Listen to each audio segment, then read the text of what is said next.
Olá pessoas, tudo bem com vocês? Olá alunos, olá alunas, queridos, queridas, tudo bem com vocês? Professor Pedro aqui de História do Brasil para mais uma aulinha, então vamos nessa. Terceira aula, eu vou fazer aquele mesmo esquema, tentar fazer aulas curtas e diretas. O tema dessa aula de hoje, deste vídeo maravilhoso, é Escravidão 1. Ou seja, vai ter mais uma aula de Escravidão 2, que a gente vai falar mais aprofundadamente a respeito da escravidão africana no Brasil e de todas as mazelas. Eu vou fazer uma aula só para isso. E essa aula aqui em específico, a Escravidão 1, a gente vai falar sobre as relações escravistas dos portugueses em relação aos povos indígenas no século XVI e até metade do século, e até meados do século XVII, e o início da escravização africana, né? Essa troca de povos que foram escravizados, né? Olha, o português é uma maravilha, né? Escraviza um, escraviza outro, vai fazendo as coisas. Ó, você que é português e que está assistindo essa aula, meu amigo, né? Fica com Deus, fica com Deus. Bom, muito bem, só um disclaimer aqui, só um esclarecimento. Eu uso os termos escravo e os termos escravizado, os dois eu uso intercambiavelmente, certo? Eu acho que eu prefiro usar escravizado, mas eu acredito que usar escravo não é também errado, né? Eu acho que essa é uma questão profunda, né? E é uma questão importante de ser tratada. Mas só para deixar claro aqui, eu falo escravizado e eu falo escravo também, eu falo escravidão e eu falo escravização também, certo? Se vocês se interessarem mais por esse tema, se quiserem uma aprofundação maior, a gente pode fazer. Aprofundação é a palavra? Aprofundamento, né? Aprofundamento maior desse tema, né? Nesse quesito a gente pode fazer também, né? Então, vamos nessa, falando de escravidão 1. Bom, pessoal, a escravidão ela acompanha a humanidade desde os primórdios da humanidade, uma frasezinha manjada aí nas redações. Existe escravidão, certo? Os povos antigos tinham escravidão, né? Os romanos tinham escravidão, os gregos tinham escravidão, o Império Árabe tinha escravidão, que começou a prosperar no século VI, VII ali. Na Idade Média tinha escravidão na Europa. Nas Américas pré-colombianas existia escravidão. Nos reinos africanos pré-europeus, né, pré-colonização, também tinham escravidão. Mas os portugueses e os espanhóis, eles mudaram completamente o conceito de escravidão. Primeiro porque escravidão, assim como a palavra escravo, a origem etimológica dessas palavras vem do latim e significa eslavos, né? Eslavos são as pessoas que vêm do leste europeu. Os eslavos são um povo, né? É uma etnia, certo? Europeia ali, da região dos Balcãs, ali um pouco para o norte da Grécia. Foi um povo que foi muito escravizado na Idade Média e que foi objeto de trocas mercantis e de compra e venda durante muitos séculos, né? Então, a palavra escravo, originalmente, ela vem do eslavo, e o eslavo era branco. Então, a escravidão ela nunca foi, antes de 1500, associada à cor da pele, principalmente à cor da pele negra. A escravidão era associada aos povos africanos e à cor da pele negra a partir do desenvolvimento da escravidão mercantil, certo? Que é essa escravidão que se desenvolve junto com o sistema político-econômico do mercantilismo, que é aquele sistema que se desenvolve a partir do final da Idade Média e começo da Idade Moderna, na qual há como é que chama? Renascimento mercantil, um renascimento comercial, um renascimento urbano. Começa a se intensificar as trocas mercantis, as trocas comerciais dentre a Europa e principalmente o Oriente Próximo, né? Através do Mediterrâneo. E também é um período de organização de estados nacionais, né, de estados soberanos, e de centralização do poder político na Europa, em alguns lugares da Europa, e de uma corrida pelo ouro e uma corrida pela prata e por metais preciosos. Então, as nações mercantis, através do comércio, elas tentavam acumular o máximo possível de ouro e de metais preciosos. Então, é nesse contexto, do contexto mercantil, e é por isso que eu gosto de chamar a escravidão que a gente conhece hoje dos africanos nas Américas como escravidão mercantil, né? Que é nesse contexto que ela se dá, certo?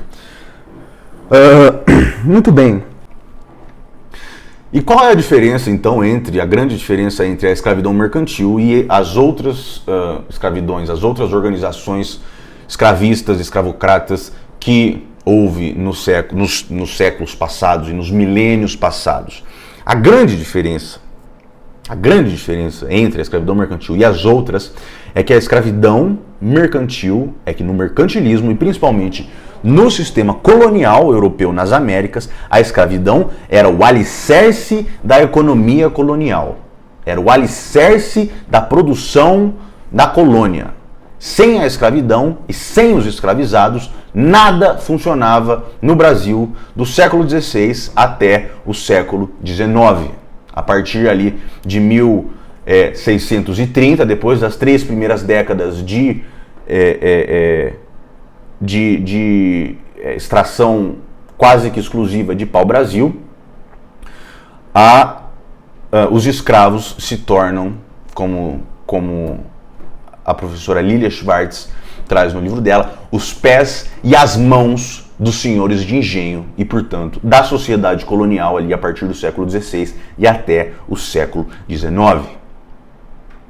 Então, nas outras sociedades, nas outras civilizações, havia escravidão. Sim, havia escravos. Havia os escravos de guerra. Havia as pessoas que eram conquistadas em territórios e que eram forasteiras, que eram estrangeiros e que eram capturadas e que eram submetidas a trabalho compulsório e que elas perdiam qualquer tipo de direito sobre si mesmas. Elas não tinham nenhum vínculo com outras pessoas e com a sociedade em volta delas, porque escravo, o escravo ele é o outro, ele é o forasteiro, ele é o estrangeiro, ele é a pessoa que não pertence à sociedade na qual ele está inserida, né?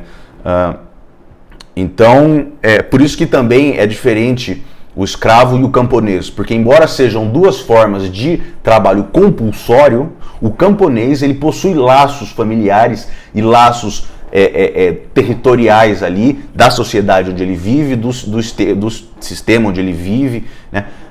E da terra. Não é? O camponês ele tinha um vínculo muito forte com a terra onde ele trabalhava. O escravo não. O escravo era o outro completamente.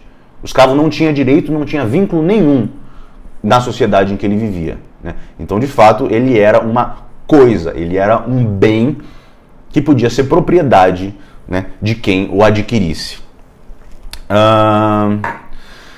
Então, gente, essa que é a grande diferença da escravidão mercantil, que foi a que prosperou no Brasil durante 3 séculos e meio. Por 350 anos, a escravidão, a mão de obra escravizada, foi a principal força de trabalho e força de produção do sistema colonial nas Américas.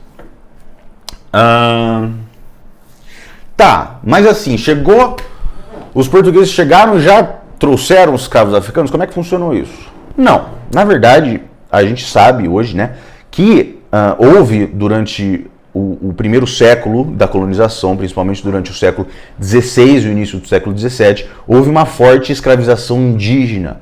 Sim, houve uma forte escravização indígena. Os indígenas eram a principal mão de obra escravizada do século XVI. Só que não prosperou a escravização indígena. Olha só que frase terrível, né? Qual a escravidão que prosperou? Olha como é que a gente fala as coisas, né? Mas é isso que se diz, né? A escravidão indígena, ela não deu certo. Que escravidão que deu certo, né, meu amigo? É de cair o cu da bunda, né? Mas enfim, não rendeu a escravidão indígena para os colonizadores. Por quê? Bom, em primeiro lugar, porque quando os colonizadores chegaram, eles exterminaram grande parte da população indígena. Primeiro, com as doenças que os portugueses traziam da Europa. Doenças como sarampo, varíola, gripe, peste bubônica. Essas doenças, os ameríndios, os povos nativos, não conheciam e não tinham desenvolvido o sistema imunológico para se defender dessas doenças. Então, as epidemias eram muito frequentes e os indígenas morriam muito por causa das epidemias. Houve realmente uma catástrofe demográfica em relação a os enormes índices de mortalidade referentes a doenças infecciosas, né, a epidemias, né. Em 1562 e 1563 houve duas epidemias que mataram mais ou menos 60 mil índios em 2 anos em 2 anos, né. E isso que tinha pouquíssimos portugueses estavam no continente americano, e assim, os índios morreram aos milhares. Da mesma forma que eu uso escravizado e escravo, eu uso índio e indígena, certo? Existe uma diferença. Essa questão é uma questão extremamente valiosa de se conversar, mas eu falo escravo e eu falo escravo, escravizado, índio e indígena, tá bom? Então, se vocês quiserem conversar sobre isso, estou completamente disposto. Então, o que aconteceu? Né? Em primeiro lugar, os índios morreram aos milhares, às centenas de milhares, por conta das doenças e das epidemias trazidas pelos portugueses da Europa. 2, os índios resistiam muito. Os índios eram muito resistentes, eles eram muito contra a invasão dos colonizadores, né? Grande parte dos índios, algumas tribos indígenas, elas foram aliciadas pelos portugueses e pelos colonizadores europeus, que fizeram tratos, né, fizeram pactos com algumas tribos para beneficiar algumas tribos, para que essas tribos lutassem contra outras tribos que eram hostis às invasões coloniais, né? Então, houve muita resistência indígena, e os índios conheciam muito bem a terra onde os portugueses estavam, né? Os índios eram daqui, eram o povo originário daqui. Então eles conseguiam fugir, eles conseguiam lutar, eles conseguiam guerrear, embora com uma capacidade tecnológica de bélica, né? Uma capacidade com armas muito menos destrutivas e muito menos eficientes do que as armas europeias. Os índios resistiam muito, né?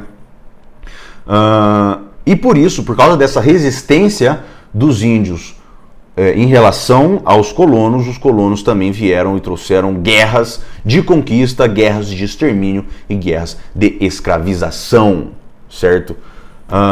Né? Não tem aquela história de que o índio era preguiçoso, ou de que o índio era inapto para o trabalho, ou de que era fraco, ou que era submisso, ou que era qualquer coisa. Os índios resistiram muito e os índios foram exterminados, ou involuntariamente através das doenças e das epidemias, ou voluntariamente através das guerras de extermínio e de conquista.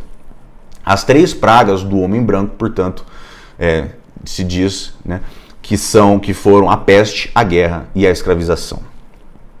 Muito bem. Bom, em relação às relações entre os colonizadores europeus e os povos indígenas, houve 2 tentativas básicas de sujeição, de submissão dos índios aos europeus.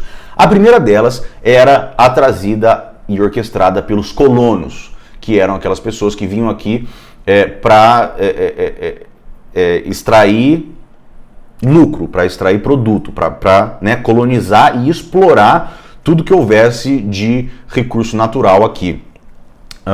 Eles queriam a escravização pura e simples. Eles queriam pegar os índios e tratavam os índios como carga, como gado, né? E queriam simplesmente escravizar os índios e usar os índios como força de trabalho até eles morrerem, porque eles eram, né, os colonizadores, né? Eram pessoas magníficas. E a segunda tentativa de sujeição dos índios foi a tentativa trazida pelos jesuítas, não é? Que foi o chamado salvacionismo. Os jesuítas, que eram padres católicos, eles vieram para o Novo Mundo, para a América Portuguesa, junto com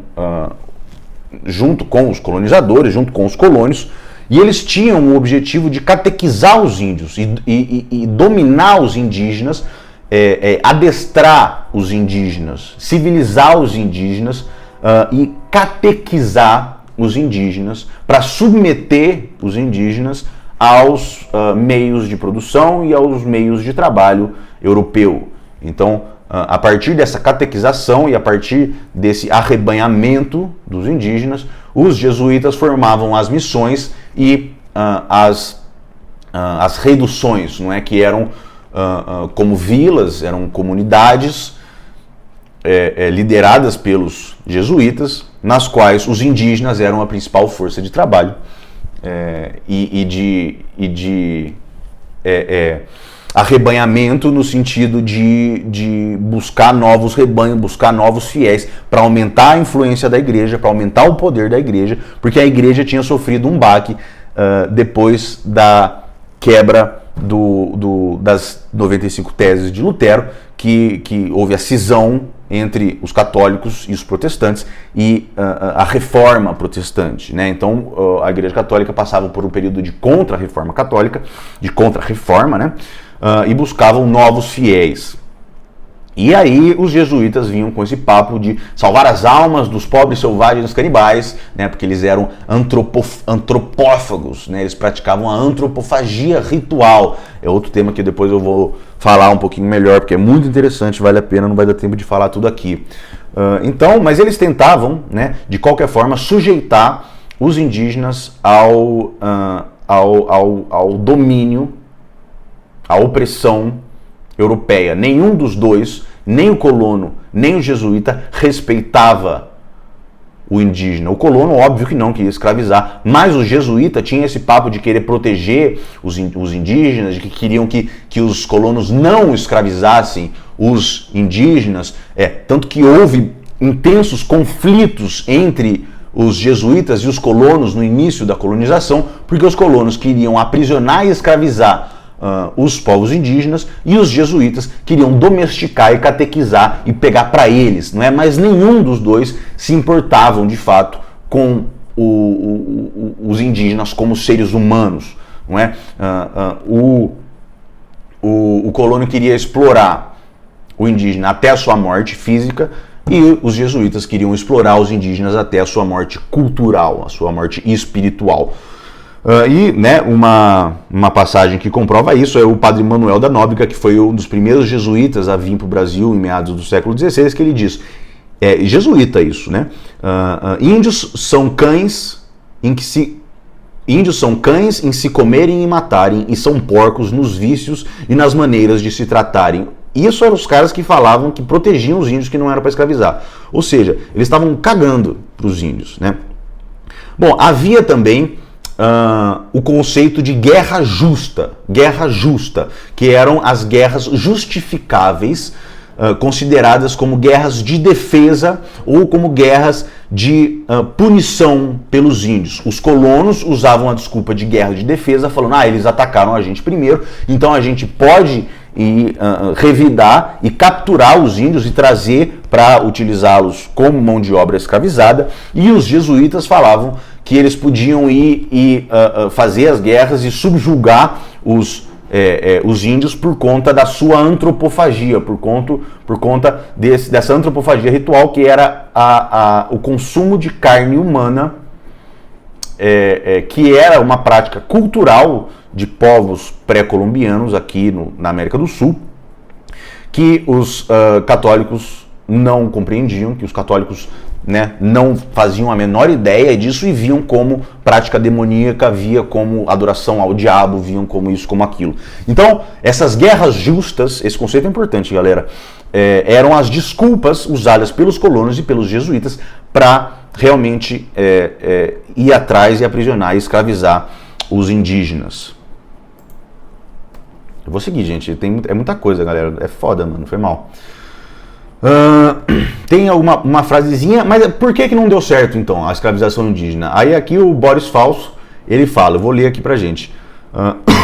Porque em 1758 a coroa determina a libertação definitiva dos indígenas, mas no essencial a escravidão indígena fora abandonada muito antes pelas dificuldades apontadas e pela existência de uma alternativa, que era a escravização africana, que se tornou uma atividade muito lucrativa no Brasil colônia.